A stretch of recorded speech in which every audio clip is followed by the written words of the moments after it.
Welcome back to my channel and Living Canadian History through Coinage, Volume 2. The last time we got together, we were discussing what went on in the year 1858 and how it related to the coins that I was showing you. And I've noticed a few interesting things here. 1858 and 59.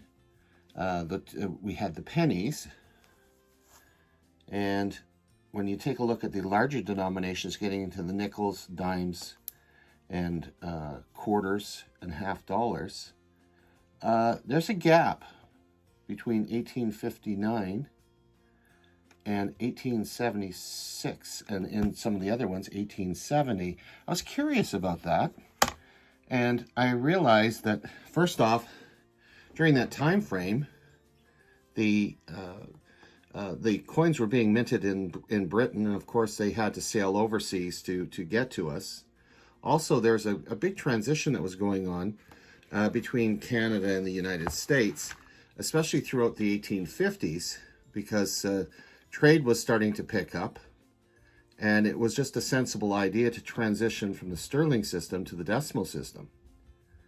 So between 1853 and 1857, the system changed over to the 1 cent, 5 cent, 20 cent, 50 cent denominations.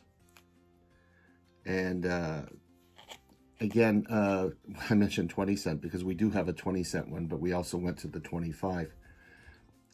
And actually, when the first coinage was authorized and executed in 1858, it was a significant change to things. One of the things that I thought was interesting was that Nova Scotia was one of the first ones to institute change from the sterling by figuring out a comparison between the U.S. decimal currency and the sterling. And at that time, they came up with a figure of 1 pound equaling 5 American dollars. Eventually, of course, in 1867, we had the creation of the Dominion of Canada, and the central government assumed responsibility for the money and undertook to legalize its own currency. So Ottawa issued a new series of coins in the denominations of 1 cent, 5, 10, 25, and 50. And these coins were legal tender in the 4 provinces that signed the Confederation Act, and they were Ontario, Quebec, New Brunswick, and Nova Scotia. Now, during the transition between 1868 and 1869, the Canadian government strove to take all the U.S. silver out of circulation in favor of the new Canadian coins. But again, delays in shipment from Great Britain caused some really significant problems, and the quarters were delayed. The Canadian government issued 25-cent notes, which were referred to as shin plasters. And I have a number here of examples here to show you. So the coinage eventually reached Canada from Great Britain, and of course, Queen Victoria was the reigning monarch of the time. And geez, it's so nice to handle these. Again, so much history here.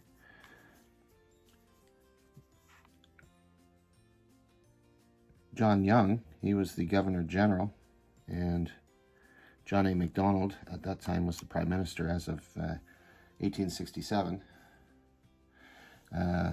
During 1870, we had 5 sitting lieutenant governors and 5 premiers for the provinces of Manitoba, New Brunswick, Nova Scotia, Ontario, and Quebec. During that time frame, Louis Riel tried to call for the formation of the province of Assiniboia, and he issued a Métis list of rights, which caused quite a bit of dissension in the newly formed Canada, so much so that Prime Minister Macdonald assembled a military force to deal with the Riel rebellions There was actually two parts to it. Another thing that happened in 1870 is smallpox breaks out amongst the Blackfoot and Cree and other nations. You can well imagine trying to deal with our own pandemic here. Imagine back then when they didn't have the medical assistance that we have today. During 1870, the Battle of Belly River took place and was lost as a major conflict between the Cree and Blackfoot Confederacy. That was actually the last major battle between First Nations on Canadian soil. During 1870, which apparently was a pretty tumultuous year, there was a military conflict that involved the Fenians. And anyone that knows a little bit about how the Fenians tie in with the U.S. history and post-Civil War, a lot of the Irish decided that they were going to take over Canada and force Great Britain's hand to free Ireland, which actually didn't work out too well. And this battle took place in Huntington, Quebec, near the U.S. border, just about 20 kilometers north of Malone, New York. Also, there's a battle of Eccles Hill, which involved the Fenian Brotherhood, with the intention to pressure Great Britain to grant the sovereignty to Ireland. So there was a lot going on during that time frame. And being a young country, you can understand that it was pretty hard, especially given that you've got a country that is fairly new. Now, of course, there's a lot more history that was going on besides that, but keep in mind, Canada is a very large country, and during that time frame, we didn't have the transportation links and the conveniences that we have today. So it was a difficult period for people, and to think that these coins actually managed to survive through that period and come into our possession, which is really an exciting thing to have and to be able to see and to actually hold the history. Anyway, today I would like to thank you for stopping by my channel, and I would like to acknowledge Sandman Coins and Collectibles. The lessons that are taught on this channel are absolutely fabulous for anybody that wants to learn about United States coinage. And it's especially geared towards those that are involved in scouting. But anybody can use it, and it's certainly a good reference, especially since numismatics crosses borders, and it's just a wonderful, wonderful resource. So keep in mind that wonderful channel, and the link is found below.